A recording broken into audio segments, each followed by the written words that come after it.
Bom dia, meninos. Bom, bom dia, boa tarde, boa noite, né? Não sei que hora que vocês vão abrir isso aqui, mas é porque eu tô gravando aqui na parte da manhã. Então é o hábito. Bom dia, boa tarde, boa noite.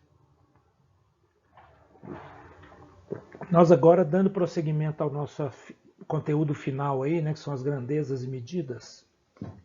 Nós já vimos plano cartesiano, né, algumas noções básicas de geometria analítica, distância entre dois pontos, ponto médio e tudo mais, perímetros, áreas, etc. Nós agora vamos ver aqui como é que a gente vai trabalhar com volumes de sólidos geométricos. Tá? Vocês já têm noção disso, acredito que sim, né? Mas vamos lá. É bom para quem já viu, para quem sabe, nunca é demais confirmar. Talvez, com certeza, haverá novidades aqui, talvez uma forma de abordagem diferente, né? Como vocês nunca viram. Bom, primeira coisa que a gente tem que deixar claro que no nosso sistema métrico, né? O sistema que a gente utiliza aqui no Brasil é o sistema métrico. A gente trabalha com as unidades de volume, a gente trabalha com metro cúbico, que é a unidade padrão, né, cujo símbolo é o m elevado a 3, m vezes m vezes m. São três dimensões, né? Então ali você tem o que seria, como é que a gente poderia definir o metro cúbico? Pega um cubo, todo mundo sabe o que é um cubo, um dado, né? E atribua a cada. Pegue um cubo de tal forma que você tenha o quê?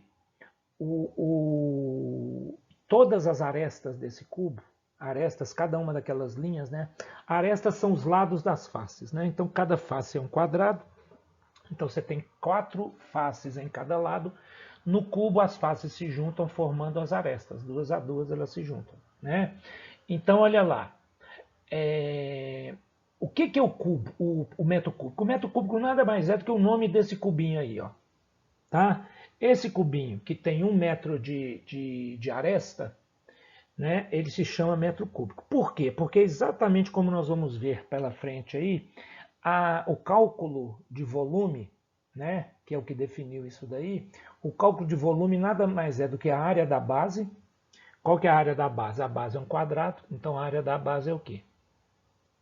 A área da base é 1 metro por 1 metro. E vezes a altura, 1 metro. 1 vezes 1 vezes 1, metro vezes metro vezes metro, metro cúbico. Então daí vem o nome metro cúbico. Então, por exemplo, você quer saber assim, qual que é o volume da sala da minha casa? Bom, aí a gente tem que esclarecer uma outra coisa aqui. Volume, capacidade. Gente, tudo que tem capacidade tem volume, mas nem tudo que tem volume tem capacidade. Por exemplo, se eu perguntar para você, qual que é a capacidade do Mineirão? Quantas pessoas cabem no Mineirão? Qual que é a capacidade do Palácio das Artes? Quantas pessoas cabem no Palácio das Artes? Qual que é a capacidade de um Boeing 747? 767, né? Estou meio atrasado. 767. Quantas pessoas cabem dentro de um Boeing? Bom, então a noção de capacidade ela está implícita à capacidade a noção de espaço para a ser ocupado. Então, por exemplo, você acha que uma barra de ouro. Alguém já viu barra de ouro oca? Bom, eu nunca vi barra de ouro, para começar. Mas barra de ouro oca, não existe barra de ouro oca. Tá? Então, se você pega uma barrinha de ouro, né? Uma barrinha de ouro, normalmente ela tem, pode ter que a gente vê em filme aí, né? Eu só vi em filme mesmo. Ah, não, eu vi em Brasília. Então, olha lá, ó, uma barra de ouro. Essa barra de ouro é maciça. Vocês acham que consegue se colocar alguma coisa lá dentro? Não, então essa barra não tem capacidade. Mas ela tem base? Ela tem altura? Tem, então ela tem volume. Certo? Então, repetindo, capacidade nada mais é, o volume nada mais é do que a capacidade máxima. Capacidade máxima é o volume. Agora, para você ter capacidade de algum sólido geométrico, ele tem que ser oco. Você tem que conseguir colocar alguma coisa lá dentro. Essa que é a base de comparação entre volume e capacidade. Então, por exemplo, eu perguntar para você assim, Qual que é a capacidade ou volume do seu quarto? É só você pensar no seguinte, você pode imaginar o seguinte, o volume do seu quarto, você define como padrão esse cubinho. Você vai pegar tantos cubinhos forem necessários para encher completamente, sem deixar nenhum espaço vago, o seu quarto. Então, se você conseguiu encher completamente seu quarto com cubinhos iguais a esse aí, né? Não ficou sobrando nenhum espacinho, nada, nenhum um mosquitinho consegue entrar, um pernilongo, nenhum um coronavírus consegue entrar ali, então quer dizer que você tem aí o quê? A capacidade é exatamente essa quantidade de cubos que você pôs lá. Então são tantos metros cúbicos. Se forem 1.000 metros cúbicos, 1.000 cubinhos, 1.000 metros cúbicos. Se forem 10.000 cubinhos, 10.000 metros cúbicos. E por aí vai. Tá certo? Bom, 10.000 metros cúbicos, né? Aí a gente já começa a trabalhar com múltiplos. Então a gente tem múltiplos e submúltiplos. Múltiplos, se você multiplicar 1 metro cúbico por 1.000, né? Tudo, gente, é terceira potência. Então, 1 decâmetro são 10 metros. Mas 1 decâmetro cúbico são 10 a 3 metros cúbicos. Tudo a terceira potência, tá? Ah lá, hectômetro seria 100, mas aqui é 100 vezes 100 vezes 100, 1 milhão, 6 zeros. Quilômetro, opa, ficou faltando aqui, quilômetro cúbico ficaram faltando 3 zeros aqui. Mais um zero, outro zero, outro zero. Ah, certo? Então, olha lá, 1 bilhão de metros cúbicos formam 1 quilômetro cúbico, certo? E os submúltiplos? Então, a mesma coisa. Você tem 1 decímetro, é a 10ª parte do metro. Mais 1 decímetro cúbico é a 1000ª parte do metro cúbico. 1 centímetro cúbico é a 1.000.000ª parte. Pode olhar que tem 6 casas decimais ali. Então, é 10 a menos 6, milionésima. E 10 a menos 9 milímetro cúbico, bilionésima parte. Se você pegar 1 metro cúbico e dividir por 1 bilhão, você vai ter o que a gente chama de milímetro cúbico. É um cubinho praticamente invisível, né? Ninguém consegue dimensionar esse objeto aí. O milímetro cúbico é muito pequeno. Mas, né, podem ter situações aí, não sei, na física, na química, que trata com muitos objetos, ou muito grandes ou muito pequenos. No caso aí, se os submúltiplos seriam muito pequenos. Pode ser que você tenha alguma molécula, algum átomo aí na forma de cubo, sei lá. Sou meio ignorante nessa parte, tá?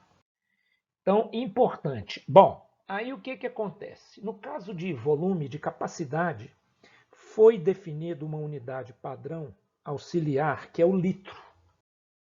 Tá? Então, 1 litro aqui no Brasil, por exemplo, é considerado a unidade padrão de capacidade, que não deixa de ser volume, aquilo que eu falei com vocês. Né? Então, por exemplo, ninguém fala assim, que volume de leite cabe numa garrafinha de leite, uma caixinha de leite. Todo mundo pergunta qual que é a capacidade da caixinha, certo? Tá? Então é essa relação aí, 1 litro equivale a 1 decímetro cúbico. Então 1 litro, como é que eu costumo dizer que é a definição de 1 litro? 1 litro é um cubinho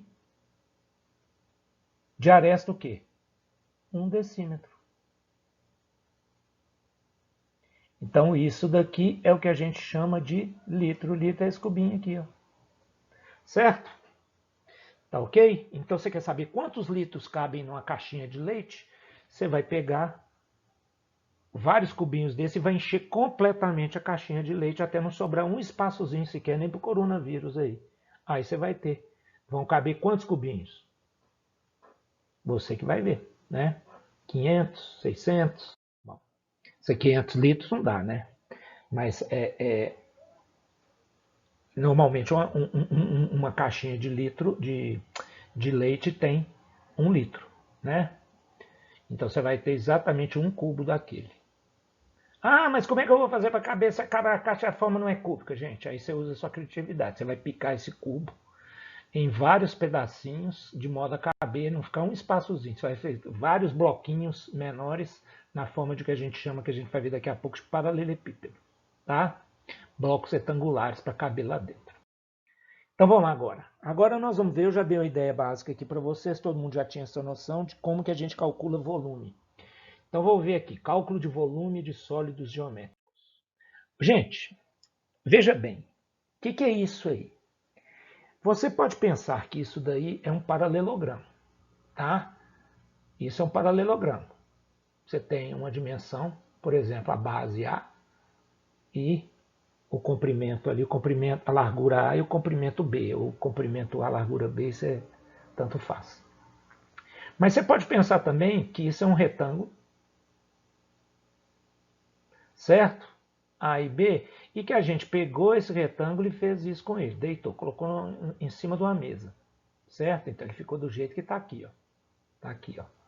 Tá? Então a gente pegou esse retângulo e colocou ali. Vamos considerar que é um retângulo. Não tem problema nenhum pensar que é um paralelogramo. Mas vamos lá. Olha o que a gente vai fazer agora. Olha que interessante. Gente, esse retângulo, vamos considerar que ele tem, obviamente, como qualquer retângulo, ele tem uma altura ínfima, né? Uma espessura ínfima. Mas a gente tem que ser capaz de manipular esse retângulo. Então agora o que a gente vai fazer? A gente vai pegar vários desses retângulos e vai começar a colocar um em cima do outro, em cima de uma mesa. Olha o que vai acontecer. Olha lá. Estou colocando vários, tá vendo? O que eu estou colocando? Eu estou colocando vários retângulos de dimensões A e B, comprimento e largura. E o que está começando a aparecer? Está começando a aparecer uma terceira dimensão perpendicular à mesa, né? A mesa é como se a mesa estivesse aqui, né, gente? Ó, a mesa está aqui, ó. Estou colocando aqui em cima, né? Aqui está o pé da mesa, os pés da mesa, né? Então aqui, tem o outro pezinho lá atrás aí, ó. Eu estou colocando aquilo ali lá em cima. Estão vendo que está surgindo uma terceira medida aqui, ó. É o que a gente chama de quê? De altura. Então, à medida que a gente vai colocando, o que a gente vai formando? A gente vai formando ali o que a gente chama de sólido geométrico. Uma figura que tem 3 dimensões, que tem o comprimento, a largura e tem essa altura. Então, é exatamente esse procedimento. Ó. Ah lá, coloquei vários. Então, agora o que eu tenho? Em cima da minha mesa aqui, ó, em cima da minha mesa aqui, ó, eu tenho lá várias chapas retangulares. O que eu formei ali? Eu formei uma figura que tem 3 dimensões. Ela tem, como eu falei, o A, o B, e tem essa terceira dimensão aqui, ó, que é a altura. Então, se eu multiplicar o A pelo B, que é a área de uma chapa, e multiplicar pela altura que elas vão ter quando ficarem todas empilhadas, eu vou ter o que a gente chama de sólido geométrico, e eu vou ter a medida, o volume desse sólido. Então, olha lá, ó. Volume é igual a área vezes base, área A vezes B, desculpa, né, vezes a altura, que nada mais é o que? A vezes B é a área de cada chapa, é a área de um retângulo. Lembrem-se que ali são vários retângulos como esse aqui, ó, que eu fui colocando um em cima do outro, né? Um em cima do outro, ó. Fui colocando assim, né? Um em cima do outro, formando aquilo lá, ó. Formando aquela figura, como se fosse uma caixa. Se eu juntar tudo, se eu colar tudo, fica parecendo uma barra maciça, não fica? Fica meio que parecido com um tijolo. Então isso aí é que é volume. Área da base vezes a altura. Correto, meninos? É isso aí. Bom, então agora nós vamos começar a ver todo sólido geométrico, o princípio o cálculo do volume é feito daquele jeito. Volume ou capacidade, né? Se for oco, pode ser capacidade. Tudo que tem capacidade tem volume, mas nem tudo que tem volume tem capacidade. Então, paralelepípedo, olha só, o que é o paralelepípedo? O paralelepípedo é exatamente uma caixa. Uma caixa de leite é um paralelepípedo, né? E é também chamado de bloco retangular. Um tijolo é um paralelepípedo. Né? Uma barra de ouro pode ser um paralelepípedo. Né? Um ônibus pode ser, com boa vontade, um paralelepípedo. Um ônibus, por exemplo, ele tem volume, porque ele ocupa um espaço. Volume é o espaço que ele ocupa e a capacidade é o tanto de objetos, de corpos que podem ser colocados dentro dele. Corpos previamente definidos. Né? Então, olha lá. Exatamente o que eu falei. Ó. O volume do paralelepípedo é o mais simples de todos. É a área da base vezes a altura, A vezes B vezes C, que é o quê? É o que a gente chama do produto das três dimensões. Daí que vem o cubo, né, gente? O cubo também é um bloco retangular. O cubo é um caso particular do bloco retangular. Ó. Só que aqui, uma face aqui é um retângulo. Uma face aqui é um retângulo, mas é um retângulo porque por ter os lados e os ângulos congruentes, ele é chamado de quadrado. Então, quando as seis faces são quadradas, né, quadradas de mesma medida, né, quando você tem aqui A e A, tá vendo? Vai ficar A e A. Então, você vai ter que o volume do cubo vai ser A3. Certo? O cubo, todo cubo é um bloco retangular também. Prisma, isso deve ser alguma. Isso aí vocês já vão ter uma noção do que vocês verão no segundo ano. O prisma é um sólido geométrico, tá? No segundo ano vocês vão estudar isso bem a fundo, mas agora nós vamos ter noções desses sólidos. Pirâmides não, nós só veremos prismas, cilindros e cones. Então vamos ver. Prisma. O que é um prisma? Bom, prismas são poliedros convexos que têm duas faces paralelas e congruentes, chamadas bases. E as demais faces em forma de paralelogramos, chamadas faces laterais. A altura é dada pela distância entre as bases. Então, vou mostrar para vocês daqui a pouco nas ilustrações exemplos de prisma. Então, olha só. As arestas são os lados dos polígonos das bases das faces laterais. Então, vamos ver isso daqui. Tá aí, ó. Coloquei para vocês vários prismas. Poliedros convexos que têm duas faces paralelas e congruentes. Vamos ver aqui? Um triângulo em cima, outro triângulo embaixo. Um quadrado ou um retângulo em cima, um retângulo em cima, um retângulo embaixo. Um pentágono em cima, um pentágono embaixo. Um hexágono em cima, um hexágono embaixo. Então, se esses dois triângulos, esses dois retângulos, esses dois pentágonos e esses dois hexágonos, se eles são congruentes, né? Então a gente tem isso daqui, ó, esse segmento aqui chamado de altura, que une as duas faces, eles são perpendiculares à base. A base, ó, base é o que está embaixo, né? Tá vendo? Ali, ó. Então, eu estou pegando aqui, esses quatro aí são exemplos de prismas retos. Por que eles são retos? Exatamente porque as faces são congruentes e as arestas, né, que ligam, digamos, essa altura aí, essas arestas que determinam a altura aqui, ó, essas arestas são perpendiculares às bases. Então, por isso, eles são chamados de prismas retos. Tá? Então, esses aí são os prismas retos. Vocês estão vendo que esse aqui do lado também é um pentágono. Base e a face oposta à base lá, ó, a outra, as duas bases, né, a base inferior e a base superior são dois pentágonos, ambos congruentes. Certo? Então, são congruentes, só que, veja bem, nós agora em relação à horizontal, nós temos um ângulo aqui, ó. Então, esse ângulo aqui faz com que ele não seja reto. Ele só vai ser reto se o ângulo aqui for reto, se for perpendicular ao plano da base. Tá? Se não for perpendicular ao plano da base, ele não é chamado de prisma reto, ele é chamado de prisma oblíquo. Como é que a gente calcula o volume do prisma reto? O prisma reto, você vai calcular o volume, a área da base, que no caso você pega aqui o hexágono, né? Você vai calcular a área 6 aqui e multiplicar pela altura. Aqui você vai calcular a área 5 e multiplicar pela altura. Aqui você vai calcular a área da base, porque pode ser 4, eu vou chamar de 4, quadrilátero, né? Vezes a altura. E aqui você vai ter a área do triângulo multiplicada pela altura. Atenção!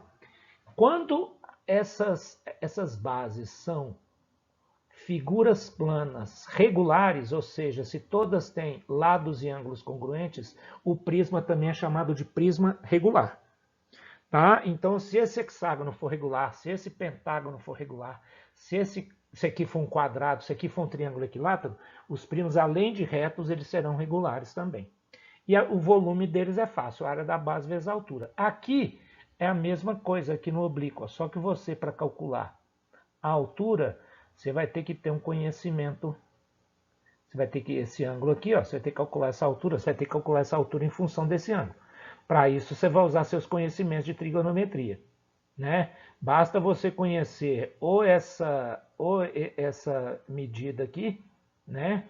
Ou então uma outra medida dada aí que te possibilite formar um triangulinho ali, você por trigonometria, você tirar aquela medida de H. Mas isso não vai ser objeto de nossa preocupação por enquanto não, tá? Em todos os casos, como eu falei, volume é igual à área da base vezes a altura. Lembrando que no caso do oblíquo, a altura tem que ser obtida a partir de trigonometria, ali conhecendo-se o ângulo formado entre aquele lado ali e o plano da base. Ok?